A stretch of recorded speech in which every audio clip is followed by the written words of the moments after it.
So hey hello guys, তোমাদের কাছে নিয়ে আসলাম আরও একটি নতুন এডিটিং ভিডিও। আজকে আমি শিখাবো স্ক্রিন রিটাচিং। স্ক্রিন রিটাচিং কতটা সহজ, এবং এটা আমি তোমাদেরকে আজকে শিখাবো অনলি 4 স্টেপে। এবং শিক্ষা মানে তোমরা বলবা এটা পানির মতো সহজ, মানে এত সহজ স্ক্রিন রিটাচিং করা বা ফটো এডিটিংয়ের কাজ, এটা এত সহজ হতে পারে তা তোমরা ভিডিওটি না দেখলে কিছুই বুঝতে পারবে না।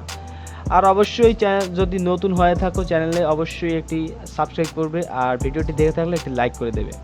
সো অনলি আজকে 4টা স্টেপের মাধ্যমে তোমাদের এই কাজটা দেখাবো, স্ক্রিন রিটাচিং কতটা পরিমাণ সহজ এবং কতটা ইজিলিভাবে তোমরা কাজটা করতে পারবে সেটা আমি বলবো।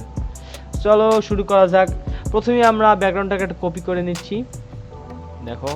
তারপর কপিটার উপরে ক্লিক করে তারপর second step, and then second step তোমরা যাবা ফিল্টারে গিয়ে তারপর ক্যামেরা রো ফিল্টার, হ্যাঁ ক্যামেরা রো ফিল্টার এসে তারপর তোমরা ডিটেইল, এই দেখো 3 নম্বরে আছে ডিটেইলে ক্লিক করবে। তারপর নিচে দেখবা লুমিনেন্স নামে একটা অপশন আছে, এটাকে তোমরা বাড়িয়ে দেবে। আমি এটা 60 দিয়ে দিলাম এবং অ্যামাউন্টটা অল্প একটু বাড়িয়ে দেবে। এটা হ্যাঁ, এটা 20 দিলেও সমস্যা নাই। এটা তারপর থার্ড স্টেপটি হলো তোমরা বেসিকে যাবা। এই দেখো প্রথমে আছে বেসিকে যাইয়া তারপর ক্লিয়ারিটি একটু বাড়িয়ে দিবে। ওয়াও, দেখো ক্লিয়ারিটি আমি একটু বাড়িয়ে দিলাম। তারপর and then press okay. So এখন আমরা ফাইনালি স্টেপে পৌঁছে গেছি। ফাইনাল স্টেপটা হলো তোমরা আবারও অ্যাগেইন ফিল্টারে তোমরা যাবা, ফিল্টারে গিয়ে তারপর তোমরা অয়েল পেন্টে যাবা। তাহলে দেখো এখানে কিন্তু সেটিংসগুলো আছে, সেগুলো আমি আগেই সাজিয়ে রেখেছি, তোমরা এলোমেলো থাকতে পারে, এই সেটিংসটা করে নেবে।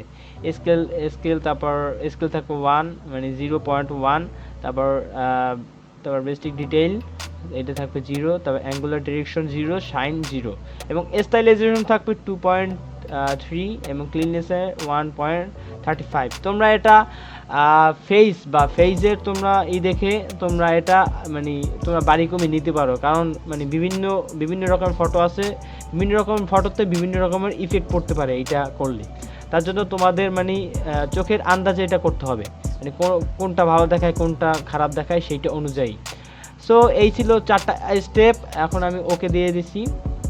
সো এই ছিল আজকে 4টা স্টেপ। অবশ্যই কিন্তু খুব সুন্দরভাবে একটা ইফেক্ট পড়েছে ব্যাকগ্রাউন্ডের ফেসটার উপর। আমি দেখেছি আগের ফটো ছিল, আগের ফিটে চলো এই দেখো খুবই মানে খাঁচা এরকম কিছু একটা মানে ফেসের উপর বোঝা যাচ্ছে। এবং পরেরটা দেখি, পরেরটা এই মানে ফুল ক্লিননেস মানে খুবই সুন্দর একটি ইফেক্ট পড়েছে। সো এই ছিল আজকের ভিডিও। যদি ভিডিওটি ভালো লাগে অবশ্যই একটি লাইক করো, কমেন্ট করো, শেয়ার করো, আর অবশ্যই আমার চ্যানেলটিকে সাবস্ক্রাইব করবে। সো গাইস, আল্লাহ হাফেজ।